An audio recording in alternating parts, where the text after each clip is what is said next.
రోజు ఏంటంటే శీతాకాలం వచ్చింది కనుక ఎక్కువ మటుకు చలి జ్వర పీడితులు ఎక్కువగా ఉంటారు. జ్వరం వస్తుంది, చలి పెడుతుంది. ఎందువల్ల అసలు ఈ జ్వరం వస్తుంది, మామూలు జ్వరమా లేదా మలేరియా జ్వరమా అనేది మనకి అంతుపట్టదు. చలికాలం రాగానే చలి జ్వరం రావడం, పెయ్యంతా ఊగిపోవడం, టెంపరేచర్ చూస్తే 104, 102, 103 ఉంటుంది. సో అత్యధికంగా శరీర ఉష్ణోగ్రత పెరిగినప్పుడు మనం సరైన జాగ్రత్తలు పాటించకపోతే కొన్ని సందర్భాల్లో ప్రాణహాని కూడా సంభవిస్తుంది. చూస్తే మామూలు జ్వరమే, కానీ మనం జాగ్రత్త తీసుకోపోనట్టయితే చాలా పరిస్థితి విషమిస్తుంది. కాబట్టి అసలు ఎలాంటి లక్షణాలు మనకు అగుపిస్తాయి, జ్వరం వచ్చే ముందు ఎలాంటి లక్షణాలు ఉంటాయి, వచ్చాక ఎలాంటి లక్షణాలు ఉంటాయి, ఫస్ట్ అది గమనించినట్లయితే కాస్త చలి పెట్టడం పోయి మనం ఎంత చేసినా, ఎన్ని రగ్గులు కప్పినా, బ్లాంకెట్స్ కప్పినా చలి ఆగకుండా వస్తుంది. మరి ఎలా? ఒళ్ళంతా వేడెక్కిపోయి ఉంటుంది. శరీర ఉష్ణోగ్రత చూస్తే మామూలుగా ఆరోగ్యవంతుని శరీర ఉష్ణోగ్రత 99.8 డిగ్రీల ఫారెన్హీట్స్ ఉంటుంది. మామూలుగా ఈ సందర్భంలో 102, 103, 104 వరకు వెళ్తుంది. ఇంకా 102 దాటిన తర్వాత కొన్ని సందర్భాల్లో మనిషి కోమాలోకి వెళ్ళే పరిస్థితి కూడా ఉంది. కాబట్టి చాలా జాగ్రత్తలు పాటించి కొంచెం జ్వరం రాగానే, కొంచెం అస్వస్థత చేయగానే మమ్మల్ని సంప్రదించినట్లయితే, మంచి వైద్యులను, ఆయుర్వేద వైద్యులను సంప్రదించినట్లయితే మీకు సరిపడేటటువంటి వైద్యం అందించే అవకాశం ఉంది. ముఖ్యంగా ఇది మరి ఏం జ్వరం, మామూలు చలి జ్వరమా లేదా మలేరియా జ్వరమా అనేది ఎలా తెలుస్తుంది? మలేరియా జ్వరం అనుకున్నట్టయితే ఎనాఫిలస్ అనేటటువంటి దోమ కాటు వల్ల వస్తుంది. అంటే దోమలు ఎక్కువగా ఉన్నట్లయితే ఈ జ్వరం రావడానికి అవకాశం ఎక్కువగా ఉంది. కావున దోమల బారి నుండి రక్షించుకోవాలంటే ఏం చేయాలి? అందరికీ తెలుసు. ఎయిర్ లీఫ్లెంట్ లేదా స్మోక్స్ ఏవైనా అగరబత్తీలు ముట్టించడము లేదా మస్కిటో కాయలు వెలిగించడం, దానివల్ల ఇల్లంతా మనం పడుకునే ప్రాంతం అంతా పొగ చూరిపోతుంది, పొగ వస్తుంది. ఆ స్మోక్ కొంతమందికి పడదు. ఈవెన్ ఎలక్ట్రికల్ రీఫ్లెంట్స్ కూడా, ఆల్అవుట్ ఎలక్ట్రికల్ లాంటివి కూడా కొంతమందికి కొంచెం స్మెల్ కూడా పడదు. దానివల్ల శ్వాసకోశ జబ్బులు లేదా లంగ్స్ ఇన్ఫెక్షన్స్ వచ్చే అవకాశాలు ఎక్కువగా ఉన్నాయి. కాబట్టి మరి ఏం చేయాలి? మస్కిటోస్ రాకుండా నివారణోపాయం ఏంటి? ఫస్ట్ మనం ఆరోగ్యం, జ్వరం రాకుండా జాగ్రత్త పడాలి అంటే ఏం చేయాలి? జాగ్రత్తలలో మస్కిటోస్ లేకుండా జాగ్రత్త పడాలి. అవి రాకుండా ఏం చేయాలి? అసలే ఖర్చు లేని పద్ధతి ఉంటుంది. ఏమీ లేదు, మనం పడుకునేటటువంటి పడకకి చుట్టుగా దోమ తెరలు బిగించుకోవాలి. ఇంటికి కిటికీలకు, తలుపులకి ఈ మధ్య మస్కిటో తెరలు వస్తున్నాయి, జాలి లాంటిది మస్కిటో తెరలు. విండోస్కి కూడా మస్కిటో జాలి వేయించినట్లయితే ఇంట్లోకి దోమలు రాకుండా ఉంటాయి. ముఖ్యంగా ఇంట్లోకి ధారాళంగా వెలుగు, గాలి రావాలి. పొద్దంతా మనం తలుపులు, కిటికీలు తీసి ఉంచాలి. ఈ రోజుల్లో గాలి వస్తుంది, ప్రాబ్లం అవుతుంది, దుమ్ము వస్తుంది అనుకుంటాం, కానీ కాదు. ఇంటికి నలువైపులా వెలుతురు, గాలి పరిశుభ్రంగా ధారాళంగా ఆడాలి. అప్పుడే దోమలు రాకుండా ఉంటాయి. ఎలా వస్తాయి? తెల్లవారుతున్న సమయంలో దోమలు వస్తాయి. మళ్ళీ సాయంత్రం చీకటి పడుతున్న వేళలో దోమలు వస్తాయి. ఆ సమయంలో డోర్స్ పూర్తిగా వేసేసి చీకటి పడినాక అంటే 7 o'clockకి మనం డోర్స్, విండోస్ తీసి పెట్టవచ్చు, ఎలాంటి ప్రాబ్లం లేదు. అది తెలియక పొద్దుస్తమానం డే అంతా తలుపులు వేసి ఉంచుతారు. దానివల్ల ఏంటి? గాలి సరిగా ఆడక మాసిడ్స్ లాగా ఉండి దానివల్ల చాలా రకాల జబ్బులు, శ్వాసకోశ జబ్బులు, ఆక్సిజన్స్ లెవెల్ పడిపోవడం, ఆక్సిజన్ సరిగ్గా అందక ప్రాబ్లమ్స్ క్రియేట్ అవుతాయి. ముఖ్యంగా ఆస్తమా రోగులకు కానీ మామూలు వాళ్ళు కూడా ఎక్కువగా శ్వాస అందక జబ్బును బారిన పడుతున్నారు. ఇదేది తెలియకుండా మనం అన్ని కిటికీలు మూసేస్తాం, దోమలు రావద్దంటే తలుపులన్నీ వేయాలి అనేది ఒక బండ గుర్తులాగా అయిపోయింది. అలా కాకుండా పొద్దంతా ధారాళంగా గాలి, వెలుతురు ఆడేలాగా ద్వారబంధాలు, తలుపులు కానీ కిటికీలు కానీ తెరిచే ఉంచాలి. సాయంత్రం చీకటి పడే ముందు 5:30, 6 గంటలకి క్లోజ్ చేయండి. మళ్ళీ 7 గంటలకి చీకటి పడిన తర్వాత, రాత్రి అయిన తర్వాత కిటికీలు తీసేయండి. అప్పుడు దోమ రాదు. ఉదయం కూడా 5:30, 6 నుండి 7 వరకు, ఎండ వచ్చే వరకు ద్వారాలు వేసి ఉంచండి. తర్వాత తీసేయచ్చు, ఏమవ్వదు. ఎందుకంటే దోమలు వచ్చే టైం అంటారు. దాన్ని మామూలుగా తెలియని కాలంలో గోధువులు వేళ అంటారు. పశువులు పక్షులు వెళ్తుంటాయి, ఇళ్ళ నుంచి ప్రొద్దున వెళ్తుంటాయి, అప్పుడు దోమలు వస్తాయి. మళ్ళీ ఇళ్ళలోకి వస్తుంటాయి, అప్పుడు దోమలు వస్తాయి, విషక్రిములు వస్తాయి. కనుక ఆ టైంలో మనం తలుపులు వేసి ఉంచితే చాలు, దోమల బారి నుండి రక్షించుకుంటాం. దోమల బారి నుండి మనం రక్షించుకుంటే ఇంకా కొన్ని జబ్బులు కూడా రాకుండా ఉంటాయి మలేరియాతో పాటు. కాబట్టి ముఖ్యంగా ఎవరికి వారుగా దోమతెరలు బిగించుకున్నట్టయితే ఎలాంటి ఖర్చు ఉండదు. ప్లస్ దోమలు అసలు రావు. దోమలు రాకపోతే చాలా రకాల జబ్బులు రావు. ముఖ్యంగా మలేరియా రాదు. ఇది కాక ఇంకా వేరే జబ్బులు దోమల వల్ల వచ్చేటటువంటి కలరా కానీ ఇంకా వేరే జబ్బులు కానీ రావు. కాబట్టి ఈ ప్రయత్నాన్ని తప్పకుండా మీరు పాటిస్తారని ఆశిస్తున్నాను. తెల్లవారుతున్న సమయంలో దోమలు వస్తాయి, మళ్ళీ సాయంత్రం చీకటి పడుతున్న వేళలో దోమలు వస్తాయి. ఆ సమయంలో డోర్స్ పూర్తిగా వేసేసి చీకటి పడినాక అంటే 7 o'clockకి మనం డోర్స్ విండోస్ తీసి పెట్టవచ్చు, ఎలాంటి ప్రాబ్లం లేదు. అది తెలియక పొద్దుస్తమానం డే అంతా తలుపులు వేసి ఉంచుతారు. దానివల్ల ఏంటి, గాలి సరిగా ఆడక మాసిడ్స్ లాగా ఉండి దానివల్ల చాలా రకాల జబ్బులు, శ్వాసకోశ జబ్బులు, ఆక్సిజన్స్ లెవెల్ పడిపోవడం, ఆక్సిజన్ సరిగ్గా అందక ప్రాబ్లమ్స్ క్రియేట్ అవుతాయి. ముఖ్యంగా ఆస్తమా రోగులకు కానీ మామూలు వాళ్ళు కూడా ఎక్కువగా శ్వాస అందక జబ్బును బారిన పడుతున్నారు. ఇదేది తెలియకుండా మనం అన్ని కిటికీలు మూసేస్తాం, దోమలు రావద్దంటే తలుపులన్నీ వేయాలి అనేది ఒక బండ గుర్తులాగా అయిపోయింది. అలా కాకుండా పొద్దంతా ధారాళంగా గాలి వెలుతురు ఆడేలాగా ద్వారబంధాలు, తలుపులు కానీ కిటికీలు కానీ తెరిచే ఉంచాలి. సాయంత్రం చీకటి పడే ముందు 5:30, 6 గంటలకి క్లోజ్ చేయండి. మళ్ళీ 7 గంటలకి చీకటి పడిన తర్వాత, రాత్రి అయిన తర్వాత కిటికీలు తీసేయండి, అప్పుడు దోమ రాదు. ఉదయం కూడా 5:30, 6 నుండి 7 వరకు ఎండ వచ్చే వరకు ద్వారాలు వేసి ఉంచండి, తర్వాత తీసేయచ్చు, ఏమవ్వదు. ఎందుకంటే దోమలు వచ్చే టైం అంటారు. దాన్ని మామూలుగా తెలియని కాలంలో గోధువులు వేళ అంటారు. పశువులు పక్షులు వెళ్తుంటాయి, ఇళ్ళ నుంచి ప్రొద్దున వెళ్తుంటాయి, అప్పుడు దోమలు వస్తాయి. మళ్ళీ ఇళ్ళలోకి వస్తుంటాయి, అప్పుడు దోమలు వస్తాయి, విషక్రిములు వస్తాయి. కనుక ఆ టైంలో మనం తలుపులు వేసి ఉంచితే చాలు, దోమల బారి నుండి రక్షించుకుంటాం. దోమల బారి నుండి మనం రక్షించుకుంటే ఇంకా కొన్ని జబ్బులు కూడా రాకుండా ఉంటాయి మలేరియాతో పాటు. కాబట్టి ముఖ్యంగా ఎవరికి వారుగా దోమతెరలు బిగించుకున్నట్టయితే ఎలాంటి ఖర్చు ఉండదు. ప్లస్ దోమలు అసలు రావు. దోమలు రాకపోతే చాలా రకాల జబ్బులు రావు.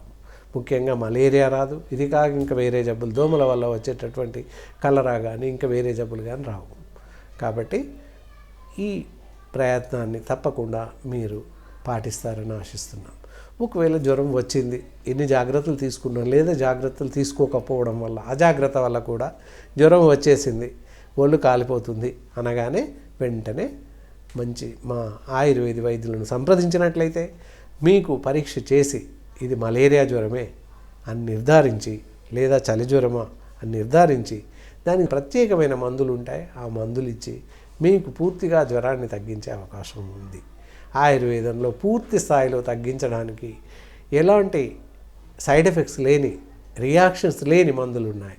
కాబట్టి నిరభ్యంతరంగా మేము ఇచ్చేటటువంటి మలేరియాకి అగెనిస్ట్గా అంటే తగ్గడానికి ఇచ్చేటటువంటి మందులు చాలా జాగ్రత్తగా మీరు వాడవచ్చు. మీకు మలేరియా జ్వరం ఎఫెక్ట్ అయినప్పుడు పూర్తిగా తగ్గించుకునే అవకాశం ఉంది కనుక తప్పకుండా రావచ్చును.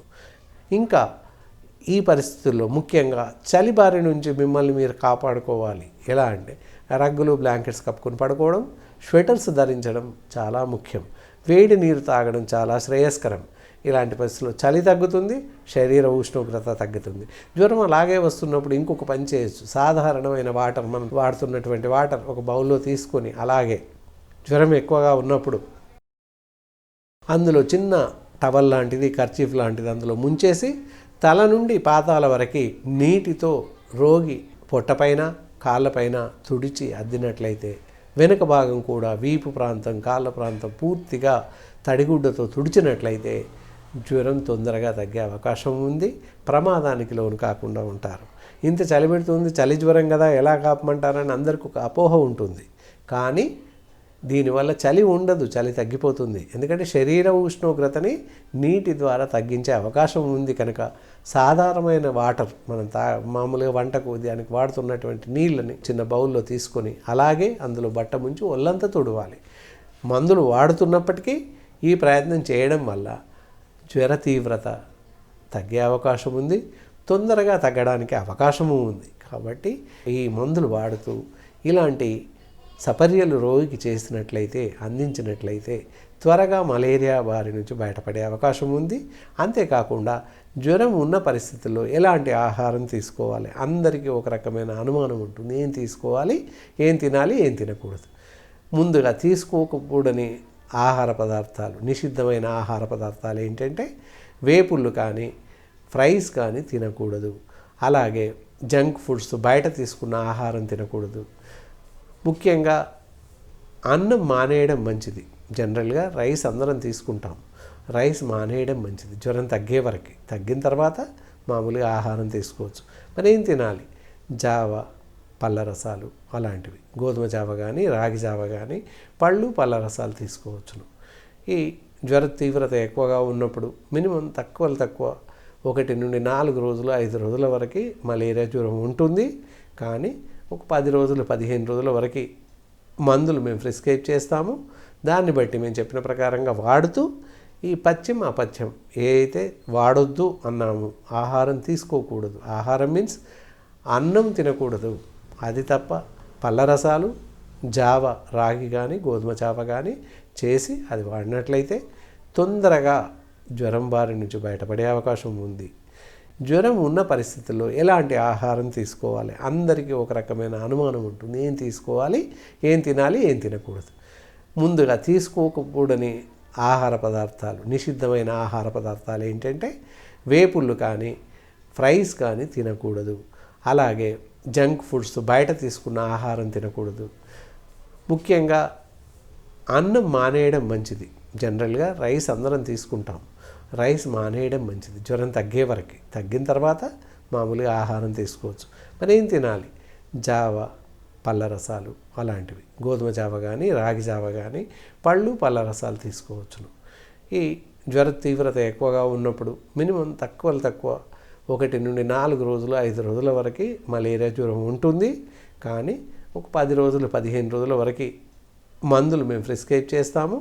దాన్ని బట్టి మేము చెప్పిన ప్రకారంగా వాడుతూ ఈ పథ్యం అపథ్యం ఏ అయితే వాడొద్దు అన్నాము, ఆహారం తీసుకోకూడదు, ఆహారం మీన్స్ అన్నం తినకూడదు, అది తప్ప పళ్ళ రసాలు, జావ, రాగి కానీ గోధుమ జావ కానీ చేసి అది వాడినట్లయితే తొందరగా జ్వరం బారి నుంచి బయటపడే అవకాశం ఉంది. ఈ జాగ్రత్తలను పాటిస్తూ ఈ మలేరియా జ్వర పీడితులు బయటపడగలరని ఆశిస్తున్నాను. మలేరియా జ్వరం వస్తే ఎలాంటి జాగ్రత్తలు తీసుకోవాలి, ఎలాంటి ఆహారం భుజించాలి చెప్పాము, ఎలాంటి ఆహారం తీసుకోకూడదు కూడా చెప్పాము. కాబట్టి ఆ లక్షణాలను పాటిస్తూ మలేరియా జ్వర పీడితులు ఆ జ్వరం బారి నుండి తొందరగా కోలుకుంటారని అనుకుంటున్నాము. ఈ జాగ్రత్తలను పాటిస్తారని ఆశిస్తున్నాము. అప్పటికీ తగ్గని పరిస్థితుల్లో తప్పకుండా మంచి అనుభవజ్ఞులైన ఆయుర్వేద వైద్యులను మమ్మల్ని సంప్రదిస్తే మీకు సరైనటువంటి వైద్య చికిత్స మీకు అందుతుంది.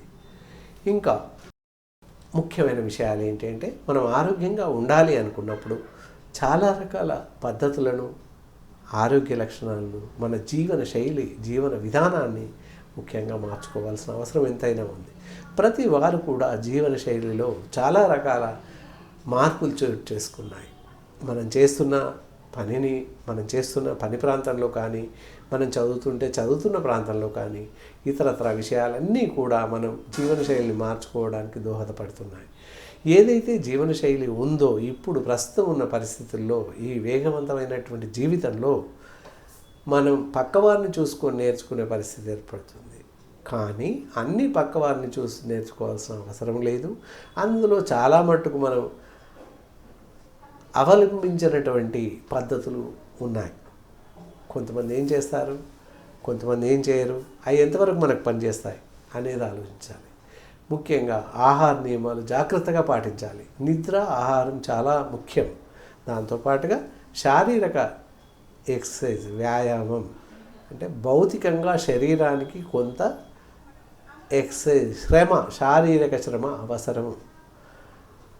ప్రతి మనిషి, ప్రతి మానవుడు ఆరోగ్యంగా జీవించాలి అనుకున్నట్లయితే ఈ ఆరోగ్య సూత్రాలని పాటిస్తే దాదాపుగా ఎలాంటి వ్యాధికి లోను కాకుండా, గురి కాకుండా ఉండే అవకాశం ఉంటుంది. ఉదయం 6 గంటలకి రమారమే 6 గంటల లోపు 6 గంటల వరకు నిద్ర లేవడం చాలా మంచిది. ఆ తర్వాత వేళకు భుజించడం. వేళకి అంటే 8 గంటలకే తినాలి అని కాదు, 8 నుంచి 9 గంటల వరకు ఉపాహారం అంటే టిఫిన్ చేయడం. అప్పటి నుండి మళ్ళీ మధ్యాహ్నం 12 నుంచి చివరికి 4 గంటల లోపు ఎవరి టైంని అనుసరించి వాళ్ళు భోజనం చేయడం. వేళకు భోజనం చేయడం అంటే ఒకరోజు 12 గంటలకి, ఒకసారి 3 గంటలకి, ఒకసారి 2 గంటలకు కాదు. మీ సమయానుకూలంగా 8 నుంచి 10 లోపు, మధ్యాహ్నం 2 గంటల నుంచి 12:30 నుండి మొదలుకొని 4 గంటల లోపు భోజనం ముగించడం మంచిది. ముఖ్యంగా 12 నుండి 2 గంటల లోపు భోజనం ముగించాలి.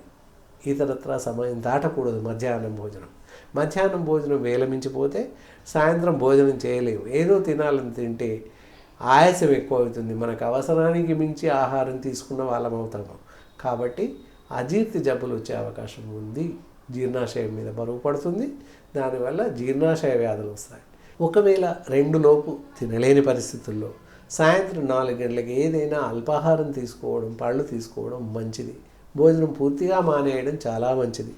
సాయంత్రం రాత్రి వేళలో మాత్రం భోజనం తీసుకుంటే సరిపోతుంది. ఎప్పుడో ఒకప్పుడు సమయం చిక్కదు, ఏదో పనిలో ఉంటాం, లేదు దూరంలో ఉంటాం, భోజనం చేసే సమయం దొరకదు. అలాంటి పరిస్థితుల్లో 3-4 అయింది అంటే భోజనం చేయకపోవడమే ఎంతో ఉత్తమం. దానికి బదులుగా సింపుల్గా 2 పళ్ళు తినడమో, లేకపోతే ఇంకేదో చిన్న ఉపాహారము, టీ, పాలు అలాంటివి తీసేసుకొని ఖాళీగా ఉండడమే మంచిది. రాత్రి భోజనం మామూలుగా చేసేయవచ్చు. ఇలా రాత్రి కూడా భోజనం ఏంటంటే 8 నుంచి 10 లోపు ముగించాలి. 10 వరకు నిద్రకు ఉపక్రమించాలి. 10 లాస్ట్ టైం. ఇప్పుడు ఇంతకుముందు 9 గంటలే లాస్ట్. అసలు 8 గంటలకు పడుకుంటే మరీ మంచిది కాదు. కూడదనుకున్నప్పుడు ఈ రోజుల్లో ప్రతి వాళ్ళకి బిజీ అయింది, నాకు టైం ఉండలేదు, నాకు పని ఎక్కువైతుందని అందరూ అనుకుంటున్నారు. కానీ సమయం చిక్కించుకోవాలి, మనమే ఏర్పరచుకోవాలి. మన కోసం పక్క వాళ్ళు ఎవరు టైం, మనమే సమయం కేంద్రీకరించుకోవాలి. ఏంటి, ఈ టైంలో నేను పడుకోవాలంతే. కంపల్సరీ ఒక నిర్దిష్టమైన సమయం ఎవరికి వారుగా నిర్ధారించుకొని ఆ సమయంలో పడుకునే ప్రయత్నం చేయాలి. తప్పకుండా పడుకోవాలి. 10 గంటల లోపు, చివరికి 10 గంటలకు నిద్రకు ఉపకరిస్తే ఇంకా ఎలాంటి వ్యాధులు రావు. కాబట్టి ఈ జాగ్రత్తలన్నీ మీరు పాటించినట్లయితే సామాన్య జనులు కూడా, ఎలాంటి అనారోగ్యం లేనివారు కూడా ఈ నిద్ర, ఆహారం వీటి విషయంలో వేళను పాటించినట్లయితే దాదాపుగా ఒక 50% వరకు ఎలాంటి జబ్బులకు లోను కాకుండా ఉంటారు. కాబట్టి మీ చేతుల్లోనే మీ ఆరోగ్యం ఉంది అని ఖచ్చితంగా చెప్తాను నేను. ఎందువల్ల అంటే మీరు అలక్ష్యంగా ఉన్నారు, జబ్బు మీకు వచ్చింది. మీరు జాగ్రత్తగా ఉంటారు, మీకు జబ్బు రాదు. అంతే సింపుల్ అన్నమాట. ఈ సూచనలన్నీ పాటిస్తూ మిమ్మల్ని మీరు కాపాడుకుంటారని ఆశిస్తూ ఈ కార్యక్రమాన్ని ఇంతటితో ముగిస్తున్నాను. సెలవు.